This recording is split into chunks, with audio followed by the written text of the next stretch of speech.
wabarakatuh. Saya Reka Kusuma. Pada kesempatan ini akan menjelaskan terkait laporan kerja praktik yang sudah dilakukan oleh praktikan di Spindo Karawang Factory yang dilakukan pada awal Januari tanggal 20 2025 hingga 20 April 2025.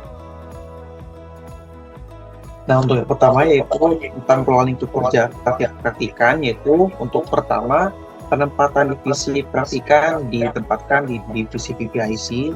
Lalu untuk jam kerja itu dilakukan dari jam 7 pagi hingga jam 4 sore. Lalu pembimbing lapangan praktikan yaitu Ahmad Nabawi. Lalu periode kerja praktik dilakukan dari 20 Januari hingga 20 April 2025. Nah, lalu untuk berikutnya itu kegiatan selama kerja praktik, jobdesk utama yang dilakukan oleh praktikan yaitu membuat jadwal produksi mesin dan membuat jadwal versi manpower yang dimana selalu diupdate dalam seminggu sekali ataupun dalam waktu tertentu yang ada hubungannya dengan ketentuan proses produksi. Lalu yang kedua yaitu membuat laporan harian hingga bulanan yang dimana saat ini dilakukan praktikan untuk menganalisa kapasitas produksi dan ada kaitannya nanti dengan kemampuan produksi, entah itu dalam harian, minggu atau bulanan, terkait kebutuhan customer yang dimana ada hubungannya dengan tema dan judul yang diangkat oleh praktikan, itu optimalisasi pengendalian stok untuk meningkatkan customer relationship manajemen di PT Spindo Karawang Factory. Lalu yang berikutnya adalah menganalisa hasil laporan dan ada hubungan juga untuk berkomunikasi dengan sales. Itu terbentuk cara komunikasi secara internal, dan untuk komunikasi eksternalnya akan dijelaskan pada penjelasan berikutnya.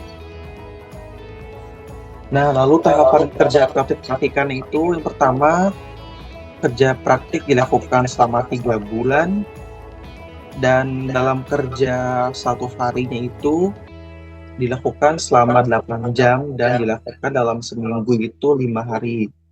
Lalu jam istirahat dilakukan pada durasi 1 jam yang sudah sesuai dengan program perusahaan dan terkecuali tambahan pada hari Jumat yaitu 1 jam 30 menit. Lalu jam kerja dilakukan dengan sistem non-shift yaitu dari jam 7 pagi hingga jam hingga jam 4 sore. Nah, lalu dalam seminggu mahasiswa bekerja selama 5 hari, yaitu dari hari Senin hingga hari Jumat. Lalu untuk peralatan kerja, seperti perangkat komputer dan kelengkapannya, entah itu mouse, keyboard, kabel terminal, dan lain-lain sudah difasilitasi oleh perusahaan. Lalu mahasiswa magang ditempatkan di bagian PPIC delivery, karena mahasiswa yang bersangkutan adalah karyawan dan bekerja di bagian tersebut. Lalu rencana kegiatan yang dilakukan pada periode pertama yaitu mempelajari sistem komunikasi secara internal, yang dimana ini ada hubungannya dengan menganalisa cara berkomunikasi bagaimana sesuaikah apa yang akan diterapkan oleh praktikan terhadap prosedur yang sudah berlaku untuk diperbaiki tentunya. Jadi menganalisa proses komunikasinya itu dalam bentuk komunikasi internal, baik itu dengan pihak-pihak seperti warehouse ataupun QC quality control yang ada hubungannya dengan departemen PPIC. Untuk warehouse itu kaitannya dengan kesesuaian dan kuantitas dari kesesuaian yang sudah ada, dan baik itu secara sistem ataupun secara aktual untuk memastikan keselarasan data. Lalu untuk quality control itu kesesuaian kualitas, apakah barang tersebut itu sesuai dengan kualitas yang standar atau tidak, karena itu ada hubungannya terkait klaim ataupun kualitas yang nanti akan diterima oleh customer agar menghindari yang namanya komplain. Nah, lalu selanjutnya itu melakukan dan mempelajari persediaan stok yang sesuai dengan hal yang sudah distandarkan oleh perusahaan. Lalu berikutnya yaitu membuat laporan harian mingguan yang sudah saya jelaskan sebelumnya itu untuk dilakukan analisa. Lalu berikutnya adalah rencana kegiatan lanjutan untuk periode 2, yang dimana praktikan mempelajari karakter pelanggan beserta besaran kebutuhan baik itu dalam volume sehari, mingguan, atau bulan, dan juga mengkategorikan prioritas pelanggan. Semisal pelanggan A dan pelanggan B itu memiliki volume permintaan yang berbeda setiap harinya. Tentu saja itu pun harus dilakukan analisa dan juga dilakukan pemahaman lebih lanjut terkait pelanggan tersebut. Nah, lalu berikutnya adalah mulai mengevaluasi dan melakukan analisa terkait metode persediaan barang internal dengan mengukur kebutuhan berdasarkan pelanggan, baik itu harian, mingguan, dan bulanan, agar terciptanya sebuah optimalisasi persediaan stok tersebut. Nah, lalu metode dalam pelaporan dari kerja praktek ini tuh menerapkan metode pelaksanaan implementasi dengan observatif dan diimplementasikan dengan proses atau cara menerapkan teori-teori yang sudah dipelajari diperhatikan di universitas sesuai dengan prosedur yang berlaku di perusahaan dengan baik dan benar tentunya. Lalu lanjutannya adalah teknik analisis yang dilakukan dalam pelaporan ini berupa analisis deskriptif, di mana mendeskripsikan seluruh temuan atau fakta data yang terjadi di lapangan yang berkaitan dengan kejadian atau fenomena yang ada. Lalu setelah itu diolah dan juga dilakukan kesimpulan berdasarkan yang berkaitan dan nantinya akan dievaluasi dan juga ditemukan solusinya terkait permasalahan yang sudah ditemukan di lapangan oleh praktikan. Nah, lalu analisa dalam proses kerja praktik ini dilakukan pemahaman terkait proses internal dan juga eksternal. Nah, untuk internal sendiri itu sudah dijelaskan sebelumnya, itu mempelajari komunikasi dari internal terkait komunikasi dengan warehouse dan juga seperti kontrol ataupun komunikasi secara eksternal yang dilakukan oleh sales terhadap pelanggan secara direct.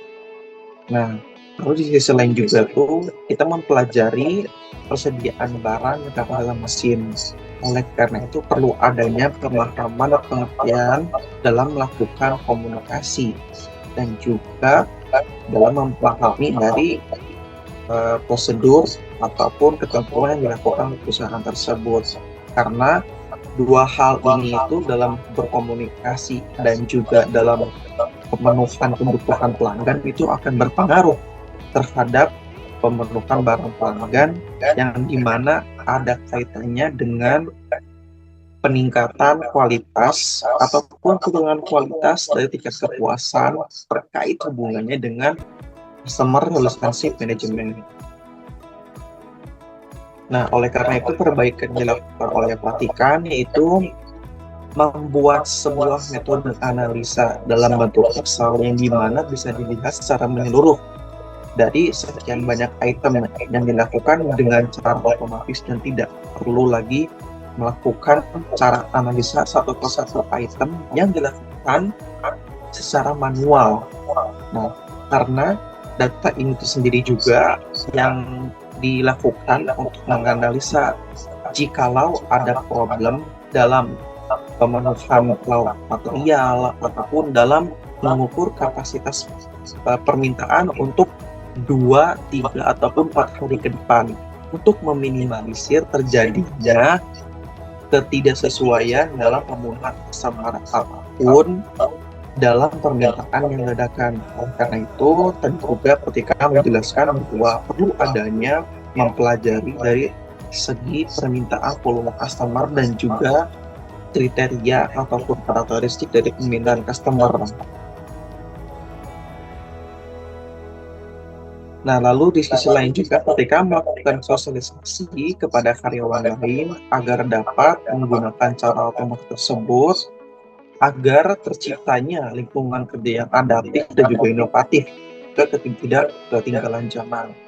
Karena di sisi lain juga sedikit juga pekerja yang lebih nyaman ataupun dalam tanda kutip nyaman melakukan habitat yang sudah dilakukan sebelumnya dan tidak melakukan kreativitas. Jadi perlu adanya dukungan dari kami dan juga teman-teman lainnya dan menjadi bahwa penting sekali untuk mengontrol pemenuhan customer yang dimana itu akan meningkatkan citra dan juga nilai perusahaan dan tentunya juga akan berdampak panjang pada perusahaan.